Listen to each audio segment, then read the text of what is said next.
Went out riding my bike the other night and then took some photos behind this local store. I thought it would be a good idea just to do a simple little video where I just ride around, take some photos, and explain the settings. I was taking them on 35mm film. I thought it would be good to just explain my whole process. And I rode around and I decided, you know what, I'm going to just take some video of my bike. I did this stupid little montage of me going into my shed and getting my bike for whatever reason. I don't really know why I did this. It didn't turn out very good at all. It was just a waste of time and clips, I think. But that's fine. So you'll watch that for a minute. Anyway, the microphone that I had connected to my camera, for whatever reason, decided that this would be the one time that it just wouldn't pick up audio. So I spent some time talking about how there used to be this farmhouse here. It was this creepy old farmhouse. It was a little bit before I took photos, so I didn't get any photos of it, but we used to run through it. It was this abandoned Texas Chainsaw Massacre looking house. It had chicken coop and everything, and so I was talking about that. Then I rode around and I found this goose, and I said, you know what?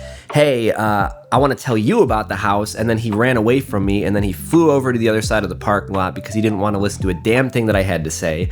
And so I continued to try to talk to him and explain all this other stuff about what used to be over there, and he just didn't want to hear any of it. So I told him, you know what, all right, have a good night, be alone, see if I care. And then I rode behind here, and by the way, I wasn't sick when I did any of this. Now I'm sick, so I'm like all nasally. I probably sound nasally on video in general. It's fine. You know, I hate hearing myself on video, but who doesn't hate hearing themselves on video?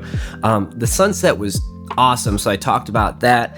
I was just killing time at this point, just riding around my neighborhood. And then I talked about how there used to be this building there. We used to skate off the porch. It was a lot nicer. I mean, it wasn't nicer than that building. It was definitely run down, but it was fun. I mentioned that the moon was in the sky, and then I rode over to Drug Mart. This is just totally a bunch of just complete nonsense. But I'm doing a voiceover because I did all this talking while I was riding my bike, and I'm just so mad the microphone didn't pick up on it. I was gonna get a drink at Drug Mart, and I did not get a drink there because I didn't want to leave my bike outside because I've had stuff stolen there before. I'm probably being ridiculous, but that's fine. So I rode behind Drug Mart to see if I could find anything to take a photo of, and this ended up actually looking really cool at dusk and then into blue hour. So I stood there and talked about how I didn't have this plate for my the tripod plate for my 35mm camera that I was carrying around, and then I said something else here. I don't really know what I was talking about. I just kept talking about the camera. I don't know. And then I was talking about how, I'm going to put it on the tripod and just hope that it doesn't fall over. Then I took the shot of it on the tripod and said, all right, we're good as long as I don't bump it and knock it over. Then I started taking video with my phone, so there's audio. I definitely shook that. Ugh. All right, one more attempt at not shaking it. I studied the camera on the plate a little bit better, so should be good. That should be good. And we'll do one darker, just because I think it might look moodier. So when I don't have a light meter or I don't want to rely on my camera's light meter, I have this light meter app on the phone. I'm sure there's tons of light meter apps on phones. And I just set my ISO of my film here. Currently I'm shooting Fuji 200, but I'm shooting at 100.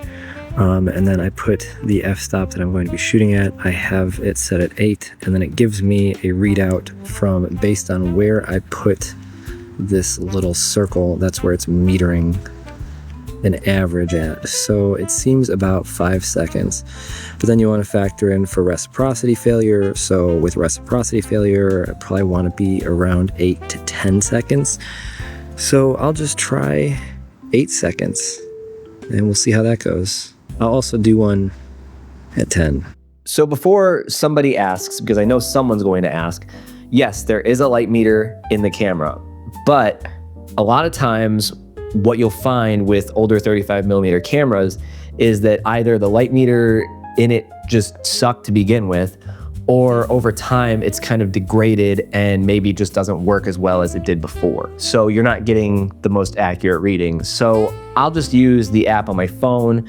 The app that I use is just called Light Meter. I don't always use it for daytime shots. A lot of the times for daytime shots, I will just use the camera light meter because it's close enough, and I'll just overexpose by a stop or two anyway, because you just really don't have much of an issue with overexposure of film. Yeah, it's really just for the darker shots, not only because it's more accurate, but also because I can see it easier, because a lot of the times the light meter in the camera is not a lit up spot that you can really see. So when it's too dark outside to actually see those numbers at the bottom or on the side in the camera, it's just so much easier to just use the phone. And it's just something that I have with me. I don't want to go spend $300 or $400 on a really nice light meter, although it would be really cool to have.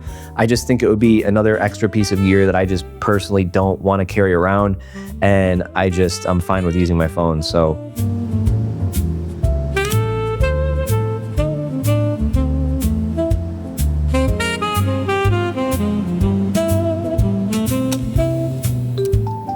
So I shot a couple photos here. That's really weird because I'm just like hanging out, and these people working at the pizza shop are probably staring at me like, what the fuck is this guy doing out here talking to himself, taking videos and pictures, standing in a parking lot at dusk, just by himself in a back lot. Well, you know what? It looks cool. So hopefully I get some good shots. Hopefully those turn out.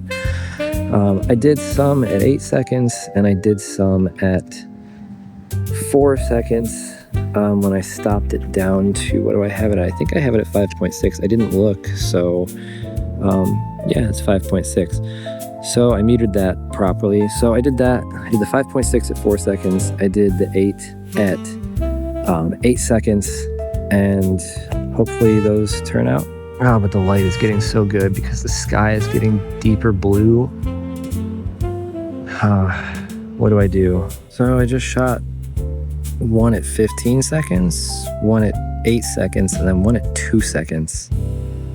Curious about the 2 second. I feel like it's gonna be very dark and moody. Shadows are not gonna have any details, so that should be fun. So my shutter release cable took a big old shit right when I was taking this photo down this alleyway. So yeah, I lost the piece. I don't know where it went. I'll look for it, but this is all it's like, oops, and then I just dropped it. I'm just gonna get a new one. Actually, I probably have one somewhere. That one was not the greatest thing. At least I got the last shot that I wanted to get before leaving, so I guess that's good. Update, I found the piece. It's not focusing. Come on, phone, let's focus. Let's focus on the piece. Anyway, I found the piece, so maybe I'll put it back together. I think it's totally fucked, but